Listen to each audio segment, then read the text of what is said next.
the woman choose to be with you, she gonna be with you. Right. I ain't forcing myself on no woman. Shit. Right. You know, her dude passed away. She like, man, I gotta move on. You right. know what I'm saying? Well, we live right now. You see, we got King Righteous back in the house for another live one, and we got. I mean, this. You see what it says on the description: a dedication to Nipsey Hussle. You know, King Righteous got some things to add about this ongoing situation with brother Nipsey and what brothers can look out for. Look out for it, and I guess this, separate from people saying, oh, and this conspiracy theorist or that or whatever. Right. Separate the hood mentality from the political, ideologies. Right. Which they call conspiracy. Mm-hmm. So far as well, what you sent me when you sent me the brothers, posting out there, going out there into in front of the store and things like that, all these little different things that have been transpiring to me, it hasn't been going the way maybe a certain group of people wanted to go, maybe going spiraling down in the negative. It's been more positive. Right. Well, that was a march.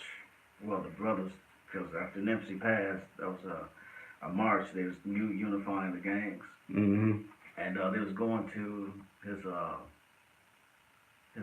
wake or something like that. So they all was gonna meet at a certain area. So it was a meeting. All the OGs in the hood that got their hoods together, right? And the Nation of Islam pretty much was, the cornerstone stone of it. They was, escorting the brothers and whatnot, making sure they was keeping the peace. Right. But we have to understand that move in itself is something LA or the U.S. government don't want. Right. They never wanted to see us unified. Mm-hmm. They worked tirelessly throughout the history with the alphabet organizations, the mm-hmm. FBI, the CIA, to break up our organizations, right. break our unity up.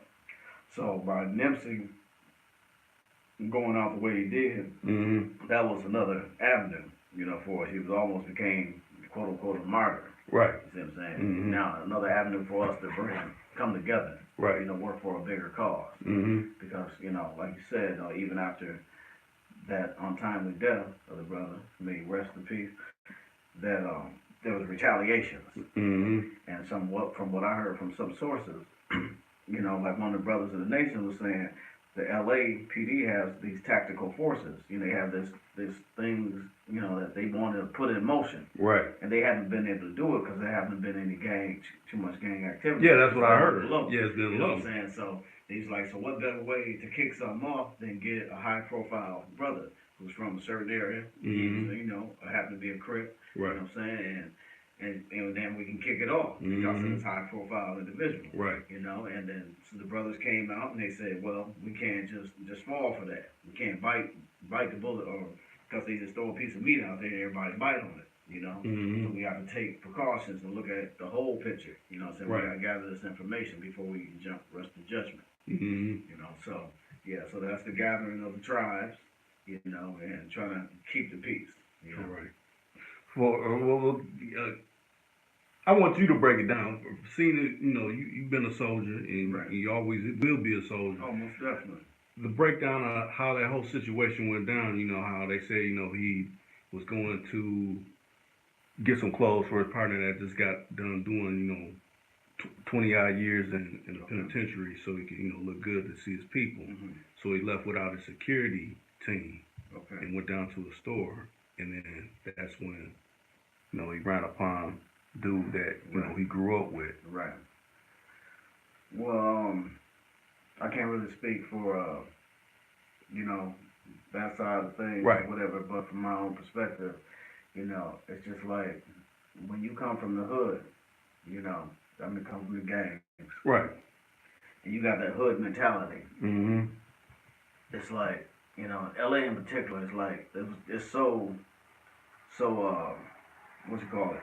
When you just not segregated, but it's so concentrated with these hoods. Mm-hmm. It's just like if you're not part of those sets, And Right. everything outside of that set or that hood is opposition. Right. See what I'm saying? Mm-hmm. So, and I started, becoming affiliated with the hood or the gang back in the mid '80s, Right. so to speak. Mm-hmm. So when you develop a hood mentality, it's like, okay, this is our clique, this is who we rolling with. Mm-hmm. You ain't our set, you ain't our friends. It's the old saying Ice-T, rapped about, and people roll with that. So everybody, you have opposition on all ends. Right. But as we get older, like around the '90s, early '90s, the gang troops or whatever, the Nation is to organize that also. Right. It's to stop the killing. Movement that the minister had crisscrossed the country and called out thousands of black men to stop the killing. Mm-hmm. Whatnot. And I've been a part of that. The United for Peace. I was part of that in '93. Okay. That's when it all started for me. Mm-hmm. Like, okay, this is deeper than what we going through. And I try to share that with my homeboys. Some was with it, and a lot of them wasn't with it. You know what I'm saying? Right. So, but I knew I had a responsibility to them. Like, hey, man, this is deeper than what we on. Mm-hmm. And they really wasn't feeling that. I became the rebel of the group. I became the pro-black. Bro. I was. You remember Medicine Society? Yeah. Sharif. Mm-hmm. I was the Sharif of the group. I was always talking about eating bad foods and us sticking together. Right. But it was all good because as time went on, they grew. Mm-hmm. And they like, man, brother was on point. They called me Brother Black, and whatnot. But despite all that, it's just like I knew I had insight, I had knowledge, of myself that I knew it was deeper than our hood, our set, our right. clique, mm-hmm. our gang. You know what I'm saying? And I knew we had to grow beyond that hood mentality. So I used to tell my homies that, hey man, it's the difference between being a gangbanger and being a gangster. Right. You feel me? Yeah, it's a big difference, So, and in time, as they grew, they had to realize that. Some learned the hard way, some not here to talk about it, and some basically recognized, like, hey, Cuz was right. He was on point. Now, I was going to say, maybe speaking on what we were talking about earlier, basically, people, if you arrive at a certain type of monetary status, mm-hmm. you can't immerse yourself right in, how your beginners may have been. Right. Well, it's like, you coming up in, elementary school, you graduate from, preschool, you go to middle school, you go to high school, you know what I'm saying? So once you go on to college, you know what I'm saying, you do your things in college, but once you reach a certain level, the professional level, you'll go back to the amateur level. Right. Right, so to speak. So it's just like, if you come from the hood, and you reach a certain status from the hood, you can't remain on the block. Mm-hmm. It's like, I came up off the block. I came up out the trenches, what I'm saying, what we call, from the curb, mm-hmm. You know what I'm saying, from the ghetto streets. And it's like, once I reached a certain level in the game, then I knew I couldn't go back to the block. Right. See, because I, did certain things, put in certain work, mm-hmm. and whatnot. And then I seen, homies that was coming up behind me. Right. I was like, that's for them. That's mm-hmm. not for, I can't go back there. But they didn't even understand, like, why we was able to move strategically through certain neighborhoods. Yeah. Because it was the OGs, the bigger homies that put in some work, or whatever, cleared the way for y'all to come. You feel mm-hmm. what I'm saying? Yeah. So if we understand that, now they allowed to eat or do what they do because we don't been there. We don't go back to that. mm-hmm. And that's when I guess we was having pagers and all that. Right. I took all my peoples, put them on my pager, and mm-hmm. got up off the block. You right. know what I'm saying? Mm-hmm. That type of thing. So you reach certain stages and level in the hood where you just like when you a BG status, you become a G. And then eventually, if you live long enough and survive the game, you'll become an OG. Right. And I never liked, even though I was older and loud, yeah. I never liked using that term, even though I knew I was an OG right. to them. Mm-hmm. But now it's like, I'm really, anybody that know me, King Righteous, a.k.a. Little Low, they know that thing is that's an OG. That's the big homie. Right. You know what I'm saying? Because they ain't made it to the 50 and up club yet, man. You know what I'm saying? When y'all make it to that club, then y'all can call yourself OGs, you know what I'm saying? Yeah. But a lot of my little homies says in their 40s, mid-80s, they okay, you gotta live a little bit longer, right? Right. For real. I know you've been around, but y'all still gotta, get to my status, you know what I'm saying? Mm-hmm. Yeah, but it's all good. Now, Lane Smith came in and said, Does King Righteous think the Alphabet Boys are involved? Oh, most definitely. I mean, this is all part of the American, political structure when it comes to dealing with African Americans. Mm-hmm. I mean, you can go all the way back, to the '60s. This is how, I mean, to the not just '60s, the Civil Rights Movement. Right. Yeah, with King and the Student Nonviolent Coordinating Committee. On the Stokely Carmichael, SCLC, the Southern Christian Leadership Conference. Yeah, they recorded King, they watched him, they had dirt on him. Mm-hmm. You know what I'm saying? They worked to disorganize or function, make these organizations dysfunctional. But Right. the FBI really was established when the Black Panther Party came to rise. You know what I'm saying? When the Black Panther Party for self-defense, with Huey P. Newton and Bobby Seals out in Oakland, California, that's when they started forming these police organizations to stop them because brothers started to bear arms to defend themselves. Mm-hmm. That's when SWAT was formed. You know what I'm saying? And all these different special tactic units Right. that stopped it. That was to stop the rise of Black Messiah. Mm-hmm, yeah. But to add to that, there's this book, I'm not saying don't believe me. Go check it out for yourself. Right. Right. So I'm just telling you what I know. So, but there's this book called the Counterintelligence Program, Mm-hmm. COINTELPRO. Okay? Right. I heard about so if you go grab that book, then you can see, what I'm touching on. Mm-hmm. Right. So most definitely they're part of it. Mm-hmm. So. Now, what do you think? Young brothers, young sisters can get out of this situation that don't transpire. We done had previous from other people situations transpiring, but this particular one, why? I mean, I guess because we're in a new age where, right. It hits your phone, you get to get all the updates all the time versus back in the day, you had to wait till the news outlet would put out something, or you would have to, wait for maybe reading the final call or something like that. But now it's more 24/7. It's more instant. Right. We got instant reporting from Facebook and Snapchat and whatnot. Mm-hmm. But yeah, this is kind of unique with Nipsey because believe it or not, a lot of people even know about Nipsey Hussle. I was at my barber the other day. He was like, yeah, like the rapper that just got killed. He was like, Nipsey, he said, forgive me for my ignorance, but I don't even know nothing about him. Okay. Right. So the brother was unique in his own way because I heard about Nipsey a long time ago. Everybody's rumors about the new Snoop and he trying to be like Snoop and all that. But we didn't pay it too much attention until he was putting in his work with his albums, his mixtapes. Right. But Nipsey Hussle finally got his day to shine, and his album, went top of the charts and all that. But as far as the new generation, what that's showing is, it's like that's an untimely death for him. The brothers reached that status and they to take him out because that's why we know it's a hidden hand in this because the work he was doing. Right. You see, not only he's not your average gangbanger. I'm gonna say that. You know what I'm saying? Because not only he studied under Dr. Sebi. Okay. If you're familiar with Dr. Sebi, he spoke on health. He was preaching health. You listen to the Nipsey album, he mentions Dr. Sebi in his album. This brother, that got roots in Africa. Okay, that's another thing they don't tell you about that. This gangbanger, from LA, that he was connected to his country, Eritrea. Right. You know what I'm saying? And he spoke to the president of his country. Yeah. See, they ain't telling you that. Yeah, they sure ain't. See? I ain't heard that from no news outlet. There you go. Well, you heard it from Righteous, okay?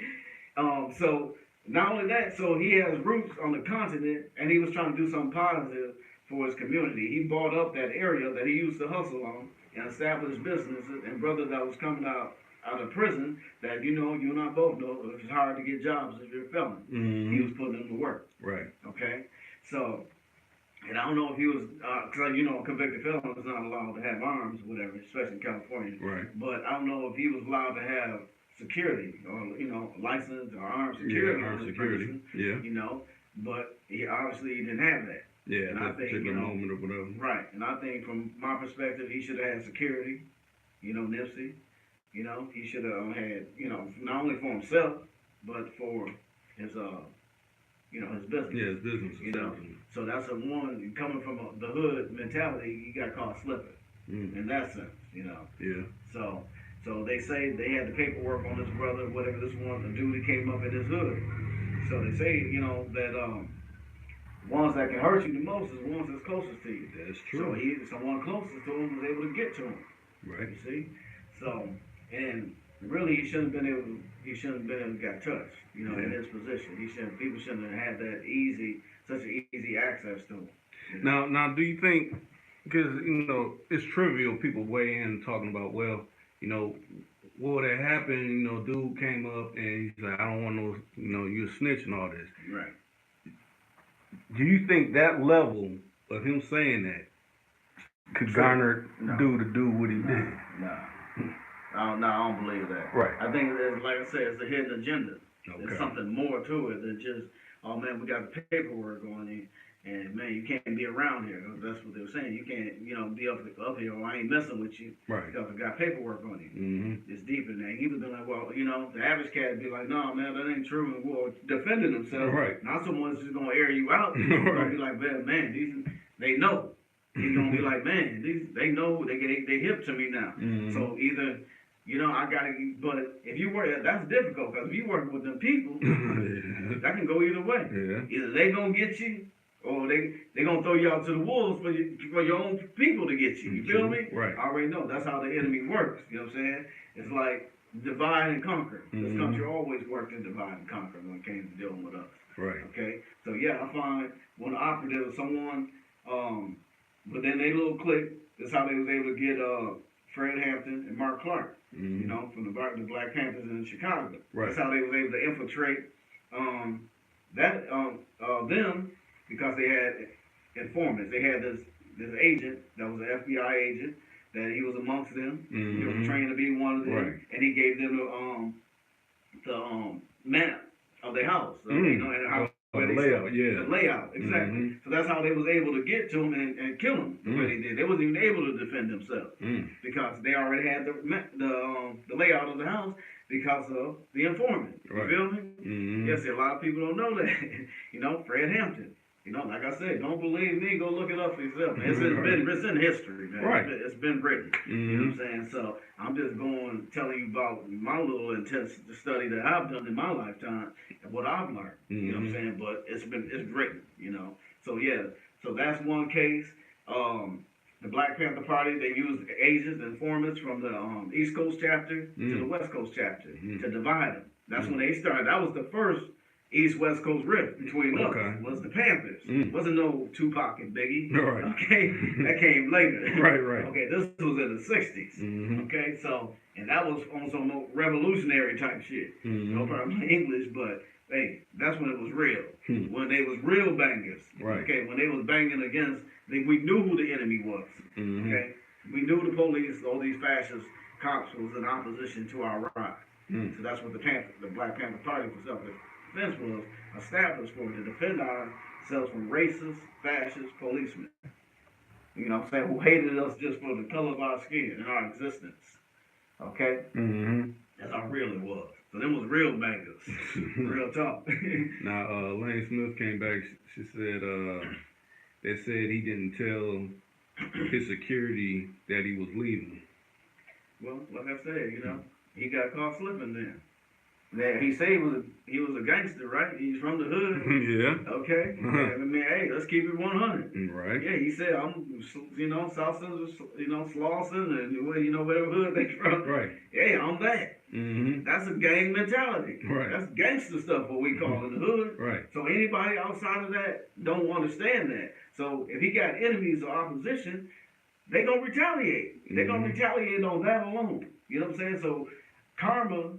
Probably, we say it probably was karma that caught up to him, right. Or it's not just so much a conspiracy. It's just that, hey, he got caught slipping. You know what I'm saying? And that's just the reality of it, whether we want to accept it or face that or not. Especially because you're guilty by association. So if I'm putting this, if I got this flag on me, that's what this is. If you're a Crip, there's a flag. There's the colors. Right. So anybody else knows that this is that. That's like a uniform. You know what I'm saying? Yep. Straight up, man. So, hey, like I said, I hated it had to happen to him, and he had to go out, in this timely fashion like he did. But when you put this badge on you, it's like police. You put that uniform on. You like, hey, I'm a policeman. So what you get what's coming to you, in that sense, Not saying that he deserved that, but hey, like my grandmother used to say, God works in mysterious ways. Now she said, how do you feel about Jesse Jackson, seeing as him and Al Sharpton have been known informants for the government? Right. It's funny you asked me about Jesse. Messy Jesse. Yeah. I don't feel too much about it. Well, Reverend Al Sharpton, I was just listening to him earlier on the Breakfast Club. He has the National Action Network, his little organization he be doing. But Al Sharpton has been around. He's been in this for a long time. Like he says, he's been active since he was like 14. And he got a book called I want to say Go Tell It on the Mountain. No, or Tell Pharaoh Let My People Go, something like that. Yeah. But he has a book. If you Google Al Sharpton, he got some books out. You can read up on him. But Al Sharpton, he cool. He been down with the movement. But he been outed as a known informant though. Yeah. See, that's the thing though. What I've learned on that was, as far as him being an informant for the government, he was trying to help bring down the mob. See, not that he was just an informant. He wasn't an informant. We got to get this straight now. He wasn't an informant against his people. He was an informant for the government because the mob threatened to take his life. Oh, okay. That's what the people don't know. He wasn't an informant just telling on. No, it wasn't none of that. Al Sharpton became an informant because the mob threatened him. Mm-hmm. Yeah, and he worked with the government, because to bring down the mob. So yeah, they protected him because of that. So it wasn't that he was an informant just against his people. No, Al Sharpton's not that. Okay. You know what I'm saying? And, then he was stereotyped because the way he dressed. He come from came up in the 80s. He used to wear the sweatsuits. He ate a lot of fried soul food and all this. Wore gold chains and had a big perm. So they stereotyped him. So, but he was very always conscious, and he was active, and he was raised in the church. He was a minister. And all that, okay. So basically, so yeah, so that's a myth when it comes to Al Sharpton. He worked with the government because the mob was on him. Okay. Right? Because he wore. Now on the other side of the coin, the Jesse. Oh, Messy, you said it right first. Messy Jesse. Yeah. Jesse did what he had to do. Jesse, people ain't calling on Jesse no more. Jesse don't play his part. You know what I'm saying? It's just like, Jesse messed up. The reason we call him Messy Jesse is because when he was running for president back there in the 80s, right, the nation got behind him. Mm-hmm. And they're going to say, because the Jews had threatened his life. Mm. Yep, that's what it was. The Jews had threatened Jesse, and Jesse got scared, started shaking his boot, buck dancing, and shaking, shaking and all that, right, tap dancing and all that, around the real issues. And Farrakhan backed him. Farrakhan was like basically, or the Nation of Islam, I should say, had his back. And Farrakhan stood up for him. Said, hey, he said, he said, y'all ain't killing no more of our leaders. He said, if you kill Jesse Jackson, I'm quoting, Mr. Farrakhan, don't believe, you go pull up his tape where he said it. He said, if y'all kill this man, he's going to be the last black man you kill. And that's why Jesse probably still alive to this day. Yep. So, yeah, but he started buck dancing ever since, and shucking and jiving, and and so that's why we call him Messy Jesse, right? Because he messed that up. He could have been the first black president if he wasn't so messy with his politics, right? Now, I guess this encompasses a lot of things within this, because you had the little video come out with dude Kodak Black saying what he said about right. Laura London and all that kind of thing. Yeah, he was a little out of pocket, because when I first saw it, I was like, man, who this country dude? Right. Yeah, he out of pocket. I'm like, man, you don't do that. I mean, his family's mourning, his girl, she mourning, and you on here with your buckwheat looking stuff, talking about hollering at me. Right. Looking straight like motherfucking black charcoal. Yeah, one of them little pygmies. Yeah, come on, man. Right. Like, dude, man. You see girl? Oh, his wife or whatever? Nipsey Hussle's wife. Oh, yeah. Right. She a nice piece. I'm like, well, shit, if she did choose him, It must gonna be before the Benjamins. You know what I'm saying? So yeah, he was a little out of pocket on that one, man. You know, but it is what it is, man. You know, that goes with territory too. You know, so yeah, this yeah, I guess a lot of people like, oh well, he was killed because he was talking about Dr. C. Well, them things, all his tapes are still out. You can see all that. Yeah, that's just a conspiracy. Right. You know, it's like if that's the case, they just wanted to kill him because he's gonna make a documentary of Dr. Sebi. He got plenty of tapes. Everybody's making tapes of Dr. Sebi. You go on YouTube and pull all that stuff up he's been talking about. Right. So that's just one conspiracy theory they talking about. So it's not just deeper than that. You know what I'm saying? And in time, we will see that there's a hidden hand behind what's going on. Right. With this brother. I definitely, like you said, it's definitely some type of a hidden hand because they said that the dude that killed him, they call him Shitty Cuz, and they said his name is Eric Holder, the same name as the former Attorney General. Former prosecutor attorney. Christopher Gardner. Yeah. But they said the person that paid for him is anonymous. Okay. Yeah, I bet. Wow. Yeah, that's what I'm saying. There's some hidden shit going on. Right. Because why would he's a high-profile prosecutor or attorney? Right. Why would you take a case with some old hood nigga named Shitty Loc? You know what I'm saying? Yeah. You know what I'm saying? How you know what I'm saying? Just because even if your ratings is down or whatever, you ain't gonna take that case. Right. I wouldn't. You know what I'm saying? Like this little knucklehead, dude went out here and did some silly shit like I ain't fucking with him. Right. That would be my attitude as an attorney. Right. You know what I'm saying? I ain't fucking with Shitty Loc. Right. You know what I'm saying? So that's definitely everybody's really like, man, what the hell is really going on? Even with that. And then Elaine Smith came back and said, have you heard about the real estate angle?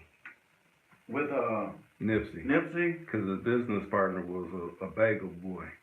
And he was about to lose that whole property. Oh, yeah? To Nipsey.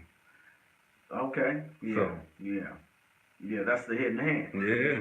Right, so that's what I'm saying. It's deeper than just him being from Slauson and the hood and he just being some gangbanger. And all of a sudden retribution or caught up with him. No, it's deeper than that. Right. That's what I'm trying to say. Exactly. So, yeah, right. No, I haven't heard nothing about that, but I know it's, he bought up that whole area. Yeah. I knew that much. And he was about to add barbershops and restaurants and some more stuff, So, yeah.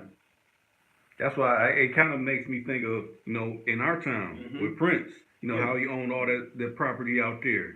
Now, who gets the benefit of all that property? They're selling it. And they're going to put up a little statue or something, a little memorial box or something for him. Right. It's crazy, man. And now, Ron knew this, right? Not to mean to yeah. You heard about him? Yeah. And did you know that TV series, Power? Is it Power? I think it's Empire. Empire. Right. That's about his life. Yeah. Watch some of his interviews when he said he hooked up with Terrence Howard. Right. He gave him a rundown about something, and next thing you know, this TV series. But he had $1 billion lawsuit against Fox and Murdoch and them. Yeah, Ron knew. Now all of a sudden, where he at? Yeah. Come on, man. I know the conspiracy behind Michael Jackson, Prince. Right. And now this dude, and now Nipsey Hussle, and he's trying to do the positive things he was doing. Come on, man. They don't want to see us rise. We know what it is. Right. They never wanted to see us come together or rise out the condition we in. Bro came in and said, "Good evening, gentlemen." And then Elaine Smith said Nipsey did what a lot of these churches can't do. Not only what they can do, they can do it, but they're afraid to. Yeah. They're afraid to do it. So let's put that in the proper context. They can do it because they got the power to do these mega churches or whatever, T.D. Jakes and Creflo Dollars and all them. They like, no, you can do what you do as long as you stay in your place. Right. Keep doing what we telling you to do and don't be trying to give back to the community and all that type of stuff. you good. You make all the money you want to do. But if they try to build grocery stores, build hospitals, establish some black banks, oh, they'll be out of there overnight. Like Bill Cosby. Yeah. Okay. That's another one you did. Right. Bill Yep. Cosby. A lot of people don't know he was going to buy NBC. Yep, he sure was. All of a sudden, all these allegations, all this stuff started popping up. Yeah. Sexual harassment. Because they know if you control the propaganda machine, you can really change things. The minds of people. Yeah. Exactly. They destroyed America's #1 dad because of what some white hoe said back in the 70s. Said he did back in the 70s. You know, for real. Some two-legged dog. Said, you know, come on, man. Damn. I mean, it's funny, but it's not funny. That's the truth. Right. You know, they destroyed America's #1 dad because of what this dog said. You know, he done did something to her. But, you know, and then come to find out he had paid her off, paid her way through college, and they had settled that. Right. You know, and they brought it back up, resurfaced it because that man was going to be a powerful man if he had got hold of NBC. Most definitely.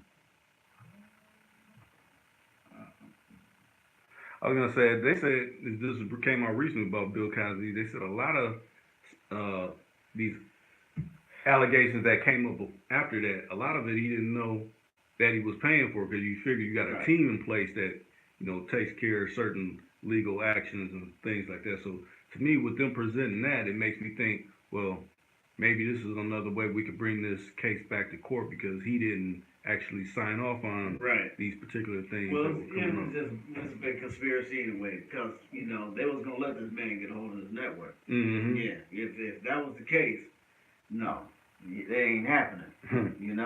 It's just not. We can't have that. Nope. You see, because he gonna put everything black that he knew about on his network. You know what I'm saying? So, and we would have a leverage of power when it came to media. See, just like BET.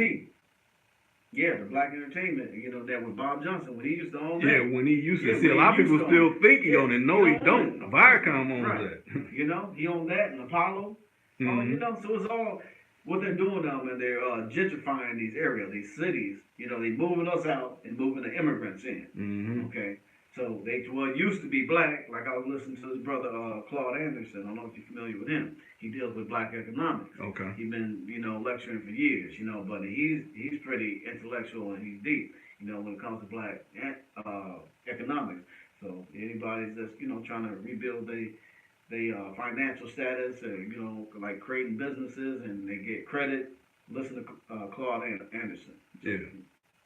Google him. So.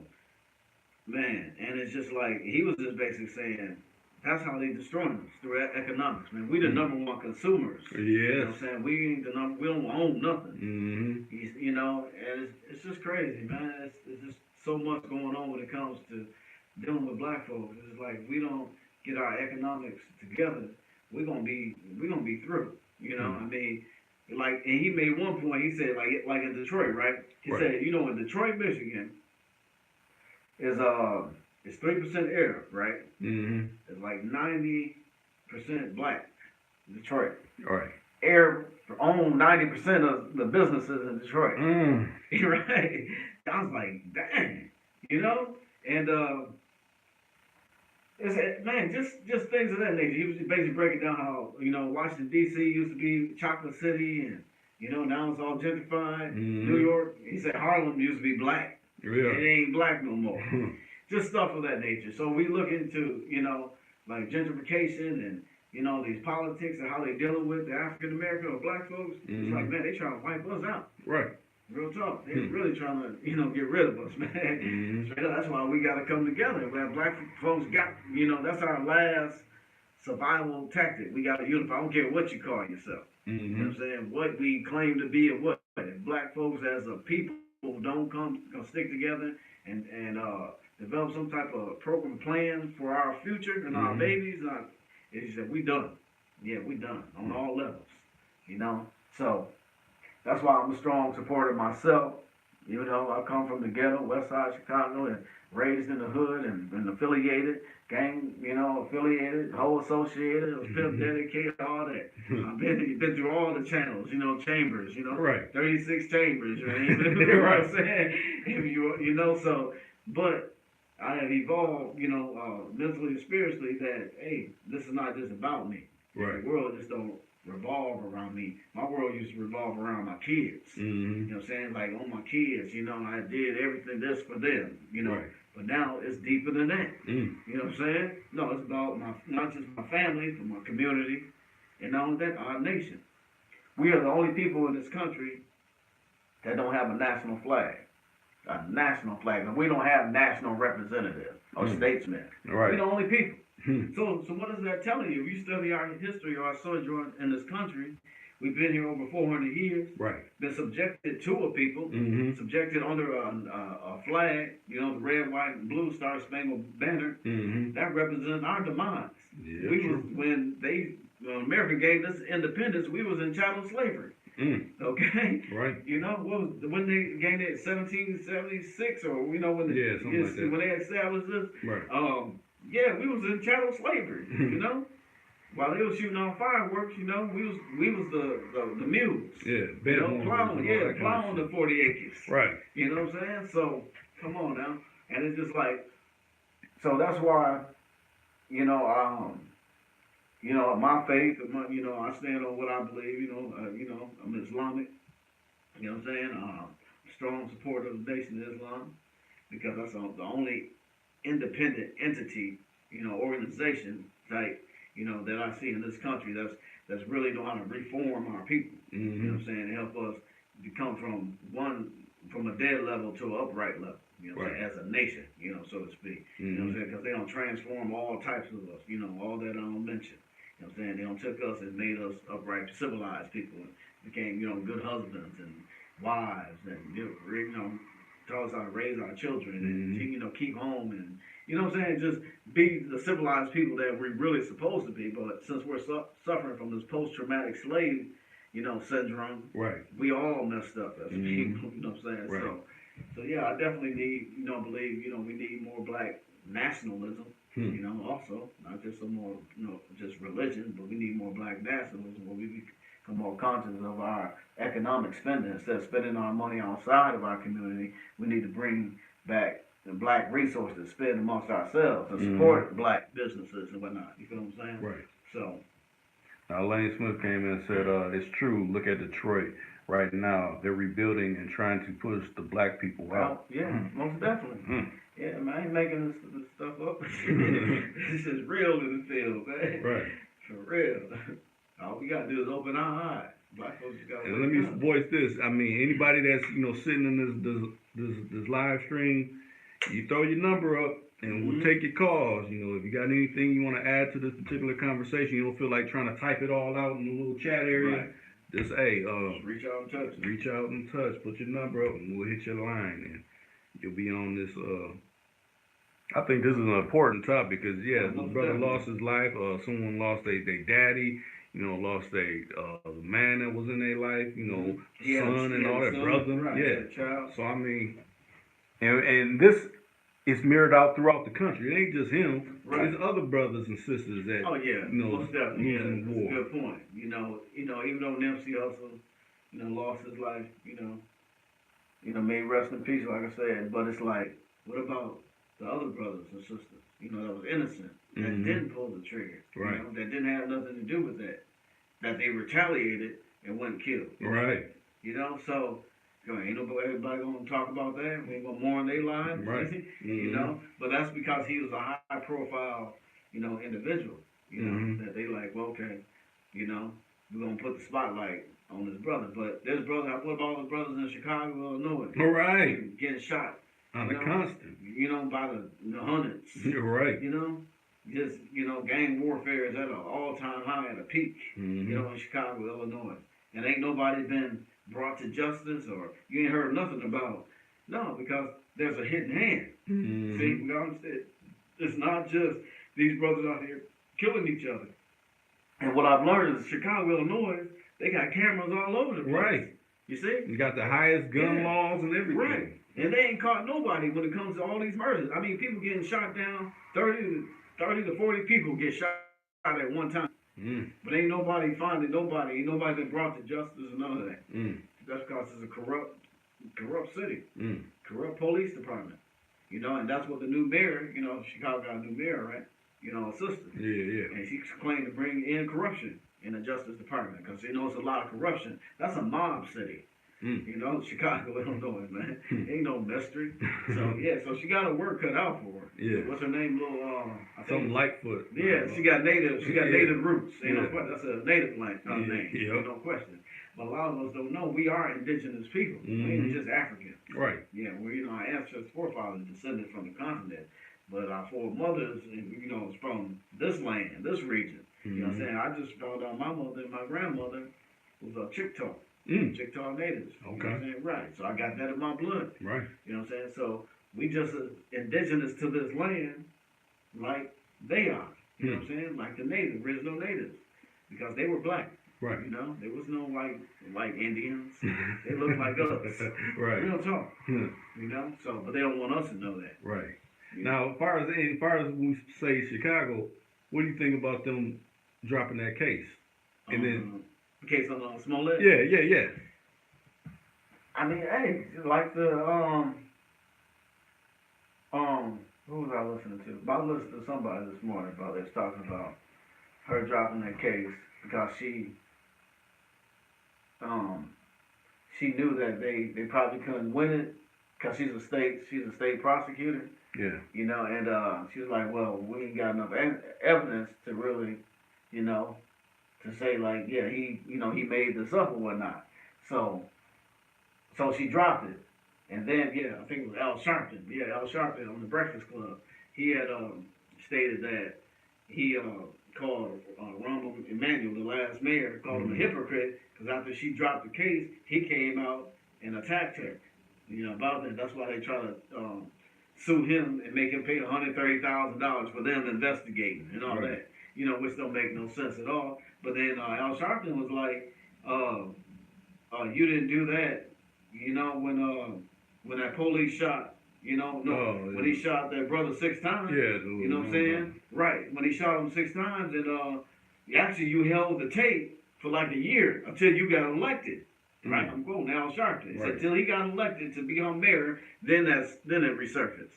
So he said, so you didn't come out against the prosecutor and condemn the people then, so he called him a hypocrite. You know what I'm saying? So yeah, I mean, and that's what I'm like. It's just it was asinine to me, that a brother would just make something up like that, like saying somebody just jumped him and had these mega hats on and saying racist statements and whatnot. But to me, I think it's something else behind that because they said after she dropped that case, dude George Soros gave the prosecutor like $400,000. Okay, who her? Yeah, the prosecutor. Okay, I ain't hear nothing about that. Okay, so but whatever the case was, man, it's just like it's too much politics involved in this stuff. Yeah. So it's just like, then again, but like you said, he fought back. You know what I'm saying? So he's like, it wasn't easy. So whatever the case was, but then again, after all that transpired, what did you see around him when he was going to court and whatnot? Bodyguard. He had security. He wasn't just out walking by himself. That's what I'm saying. Yeah, whatever. So whoever knocked him upside the head woke him up. You know what I'm saying? Like, fuck that. I got me some security now. Yeah. Y'all can run up if you want to. So, and that's what I'm saying. And that's with any of us, man. I know even me, and I'm a hood cat. I'm from the hood and all that. So it's just like, I know how I used to run. I had my own security. You know what I'm saying? And I know past the statute of limitations, they was giving it. Now my security was called the Mac 10. You feel me? Right. And Tech 9. That's when I was on the block. Yeah. That was my. I dared somebody to do this for me. That's the type of attitude I had as a youngster. You know what I'm saying? I know past the statute of limitations, but that's how the hood cats think. We was like, hey, we ain't calling no police. Right. Yeah, we was on site. You know what I'm saying? We got a problem with you. We was our own police, Right. So yeah, but it's just like, and just on that level, man. It's just like when we traveled or when we went to the clubs or went out, we already knew.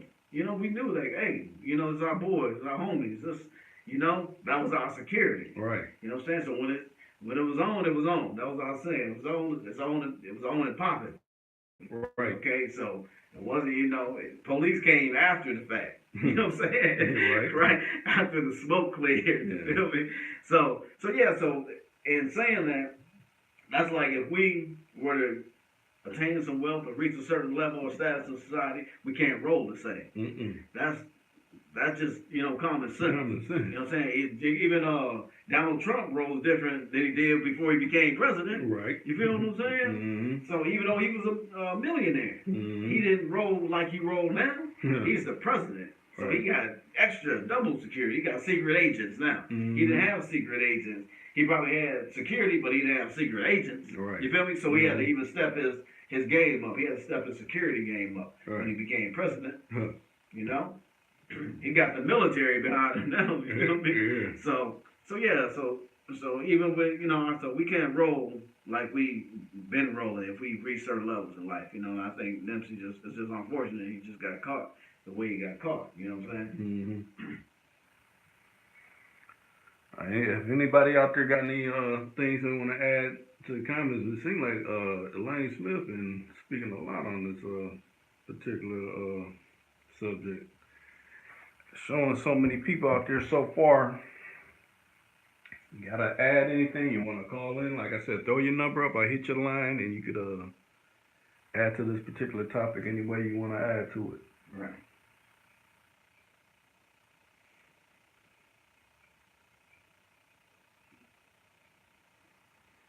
If not, I mean, we done covered what? Been on here for like an hour.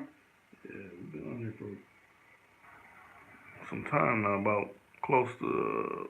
Yeah, it's been like an hour. Yeah, close to an hour.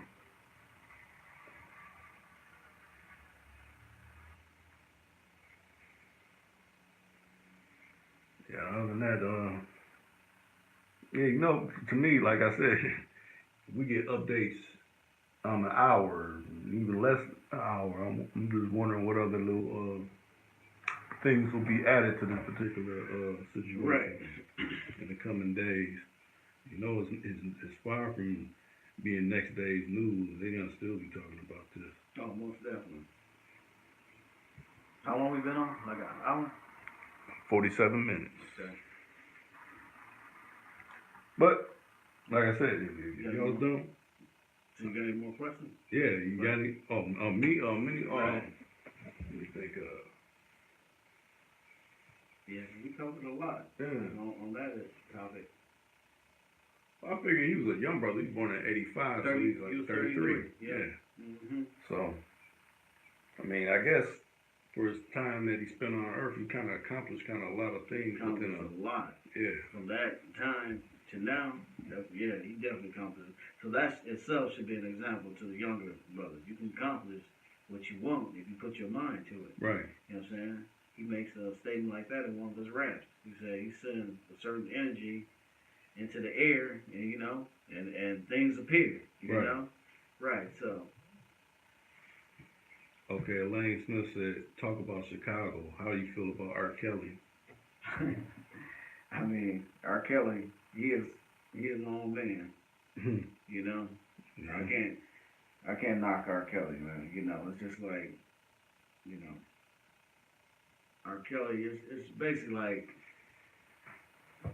see, when it comes to like certain laws when dealing with younger women, some states it's 17, some is 18, I believe, some 16 or whatever, down southern states. Right. But it's just like that, even that itself is taboo, because you take some of the old, like Elvis Presley, John Kennedy, Marilyn, they was young. The woman, they was 14, 15 years old, Elvis Presley's wife. Oh, you're right. She was like 14, 15. Yeah. They ain't say nothing about it. Yeah, they don't say nothing. That's the king. Yeah, right. A lot of these, men have younger women, and I can just go deeper, even with my grandparents.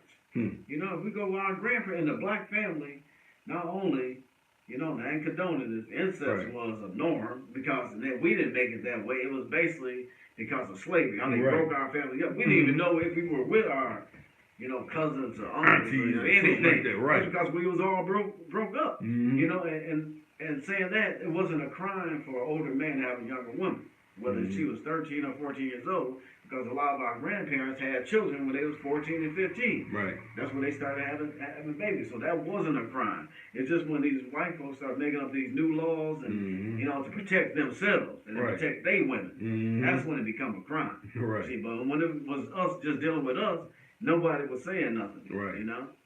But once we start dealing with them, then it becomes a problem. When the things start to affect them.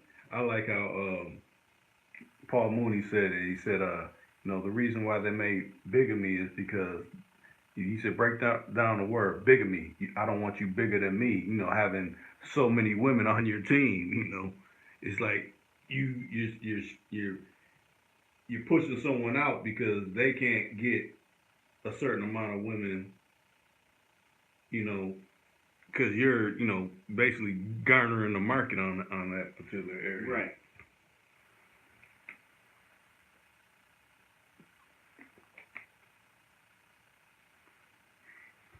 Yep, so yeah, but the R. Kelly thing, yeah, I mean, I haven't really heard anything lately about Kelly. Yeah, they don't got real quiet on it. Yeah, I guess this is the newest thing that's, selling newspaper. I won't even say selling newspapers, but getting hits on their websites and things like that. So it's like, let's talk about this right now.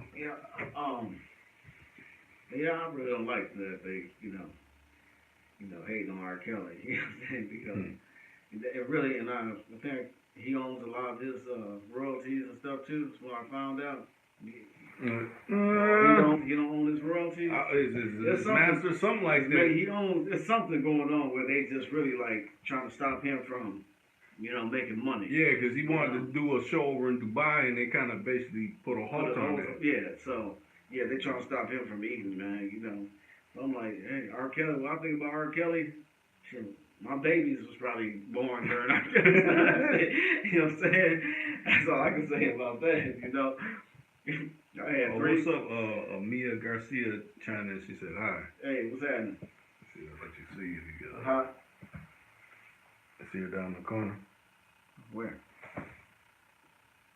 Okay. Yeah. What's happening? What's her name? Garcia? Yep. Okay, Lane Smith said he was behind on his child support. Yeah, somebody paid it off. Yeah, that's true. Yeah, that ain't nothing. That's just another bill they give us. Okay, Mia Garcia said the guy in the blue is a hottie. Who? Oh, yeah. Right, what's happening? Right, what's really going on? He from Mexico? Let me see. Or Puerto Rico? She said, oh, let me see. Pull up something real quick. Yeah. She said Costa Rica. Okay, I knew it somewhere in Spanish. That's right. Costa Rica. That's South America, right? Yeah. Yeah, okay. So you got anything to add, Mia Garcia? So this is live? Yeah, this is live. Okay, on YouTube? Yeah, on YouTube. It's live. Right. Live in the flesh. I know, because last time we was recording, I didn't know you was recording. I thought you just took a picture of it. Until I pulled it up. Yeah. I was like, oh, well, it was cool, though, because I was so kind of been camera shy. Oh, okay. Yeah, so. Okay, she said R.I.P. Nipsey Hussle and Kodak Black is a fool for what he said. Yeah. Yeah, we covered that. Yeah. I'm glad adding, what you feel on the situation. Let's see. So are you in Costa Rica now, or are you in America, or where you at? Where you located at, Mia Garcia?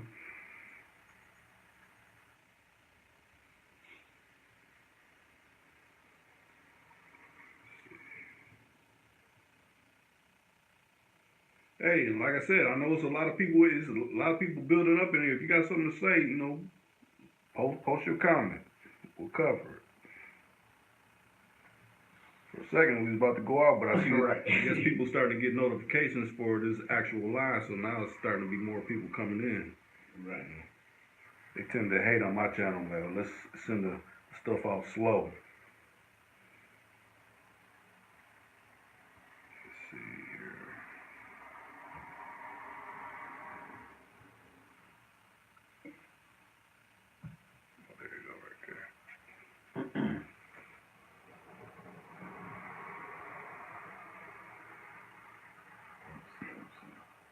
Ron Max said, "Mia, you fine?" Due to the comment. Okay. Oh, that's just a picture.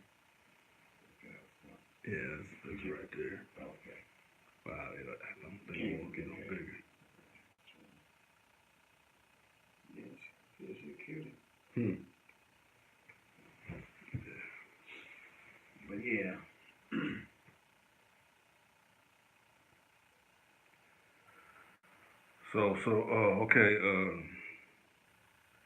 Okay. Elaine Smith said, have you studied Masonic stuff?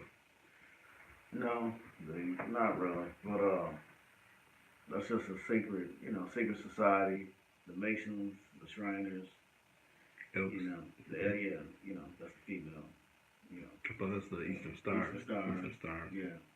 But no, I've read that's the secret organizations, but they do certain things, they really just study the order, the ancient mystic order, like ancient Kemetic history, or Now, do you think it could be a double-edged sword? Like they say they do positive for the community, but can it be actually against people that aren't within those orders? Actually, yeah, they do, but that's what I'm saying. It's a secret organization. It's like, what you can basically learn on your own, they hold in secret. That's what I'm saying. Like the Masons, like they study a lot of like ancient, like I said, Kemetic or ancient Egyptian history, and they read certain degrees in that, that organization. They go up a ladder and reach certain levels, but all the stuff they're studying, they just keep a secret from, they're not general public. Yeah, general public. Yeah. You know what I'm saying? So that's what that's about. So a Mason reach a certain level of 32 degrees or 33 and the third. Yeah, she just said 33. Yeah, and Master Mason. Yeah. So, then once they master that, then they go on to being a Shriner. That's when they start studying Islam.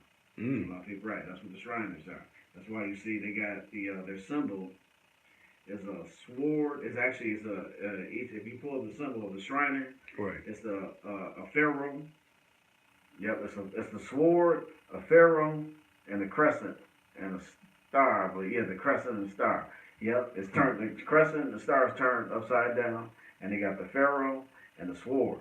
And the sword is the sworn secrecy. That they take over the oath to keep it a secret, or they can lose their life. Yeah, that's what that symbol is about. So I don't study that, because I study 360 degrees. You know what I'm saying? Knowledge, wisdom, and understanding. So I don't need 33 degrees. I'm revolving around that. You know what I'm saying? So makes sense. Yeah.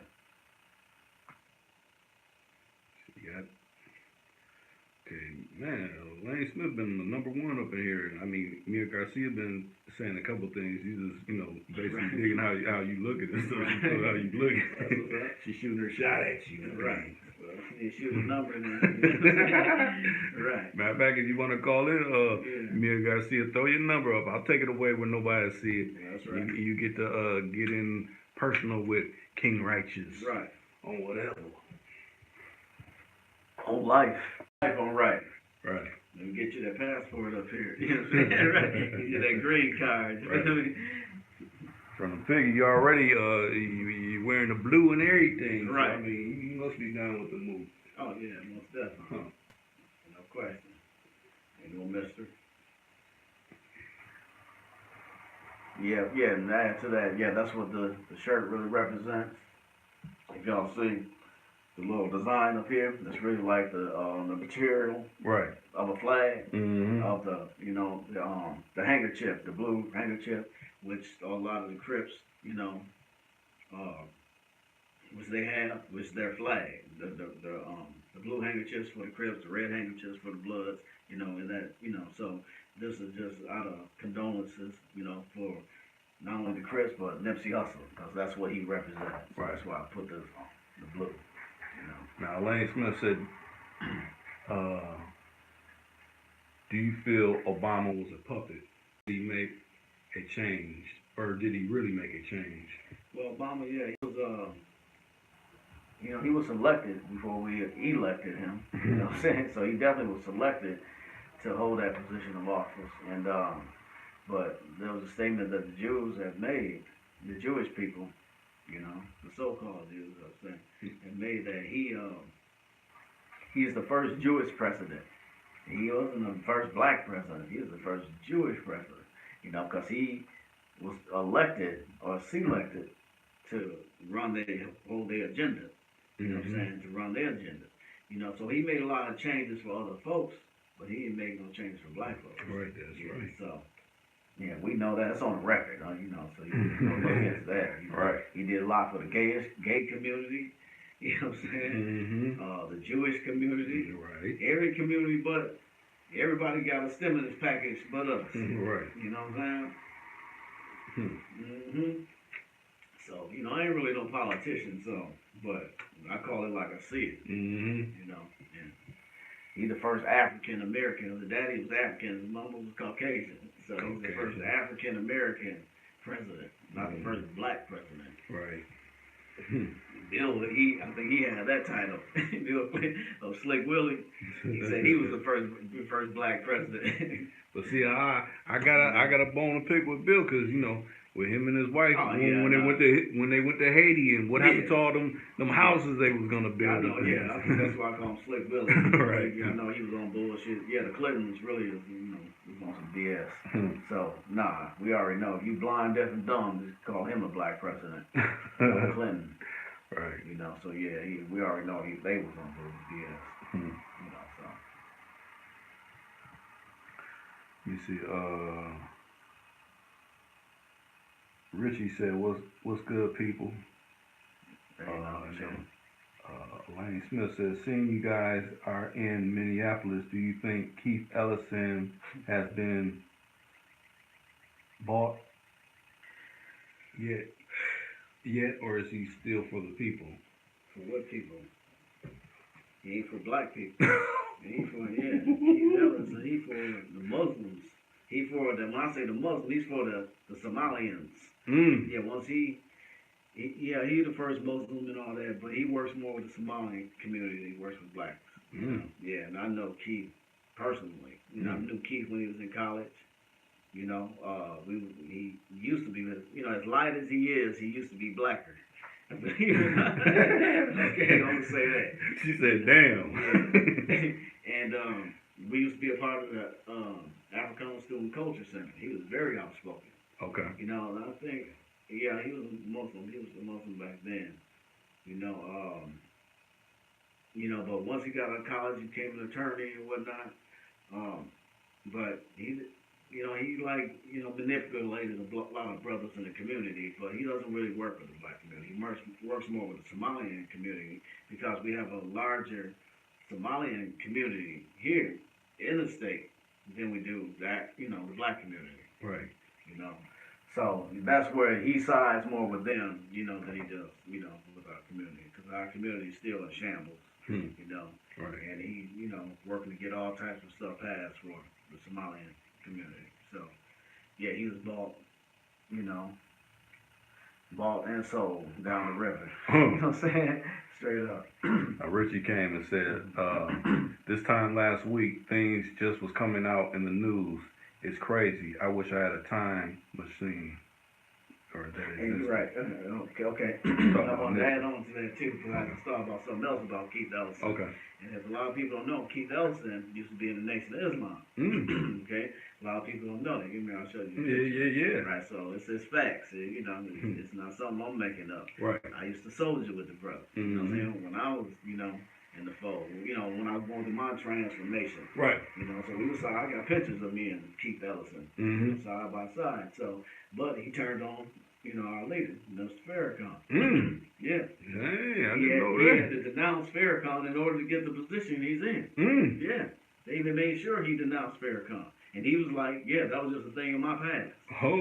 But at the last, a couple Savior's Day ago, when, the last Savior's Day that had mentioned about Keith Ellison, you know, but he don't attack him or nothing, but he was like, I'm quoting Mr. Farrakhan, he was like, but Keith, he didn't tell them that when he was at his hotel door, or when he was at his hotel room telling him how much he loved him, he didn't tell him that.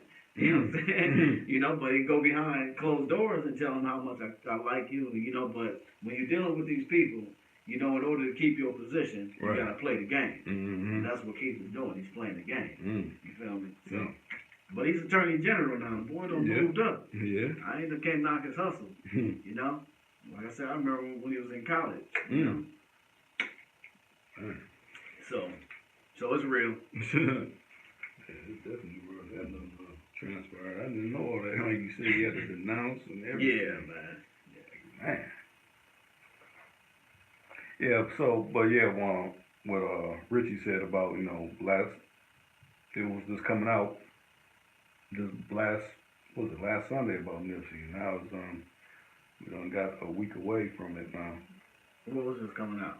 About when he got killed, because he got killed last Sunday, I want to say. Yeah, and a lot of people don't know that Nipsey was going to try to meet with the police chiefs of Los Angeles too, to try to curb gang violence, to work with trying to build a better relationship with the street gangs and the police, department, and then he come up dead.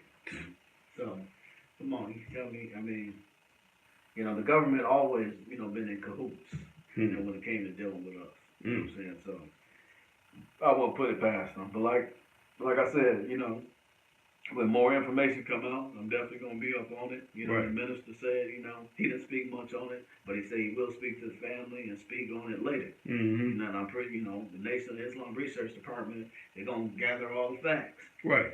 So then we'll know more. So, at a later date, at a later time, we'll chime back, have a part 2 of this. Right. And add more to it, you know? So,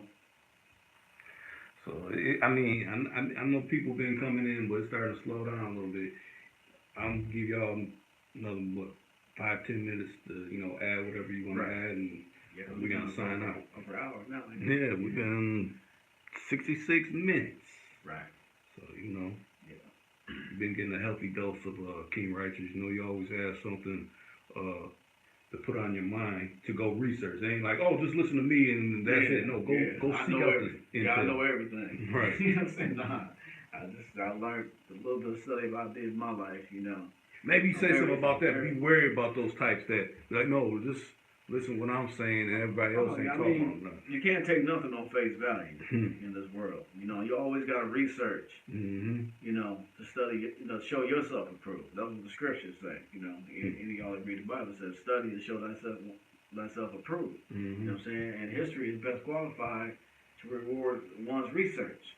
So, if you don't read, you ain't gonna know nothing. If we can take in information from the radio and the television, but you gotta get into them books. Right. You don't get more in depth of whatever topic it is that you're acquiring about or looking into. You gotta get into the books. You gotta get into the pages. That's where you're gonna get more in depth. Right. And whatever it is that whatever you have on your mind, you're gonna read through the words and you're gonna find everything you was looking for. Right. Because it's like you feeding your mind when you read. You know what I'm saying? Because reading is fundamental. You know what I'm saying? So, fundamental. Exactly. So you gotta turn off the television and the radios and pick up some information. Right. You get yourself a book. They don't cost nothing but $10-$15. Right. You can get them for the low now because they figure people ain't really into them like that. Because we on this information, this technology and stuff. We don't pick up books. Right. And they saying, well, if you want to hide something from us, put it in the book. So. And I got a library, so I already know. So if I want to, refresh my mind or something, or I just go to my library and pull it out. Or if I get a good recommendation, that'd be something I, find might be interesting. I go pick that up, order it, whatever the case may be. I've done that a lot. Matter of fact, I picked this one up. I don't know if you've seen it before. Let's see what's at the Federal Reserve. Yeah. Okay. Yeah. That's right. They sure got a lot of them. Yeah. I don't know. It's like King Righteous said, we'll be back. Yeah, we have a part 2. Part 2 of this, because it ain't over. Yeah, it's not over. All the information is not out. I'm pretty sure some more information is going to come out, in the future. And we should be able to share more with you on this topic. Right. We signing out. Thanks for coming chiming in.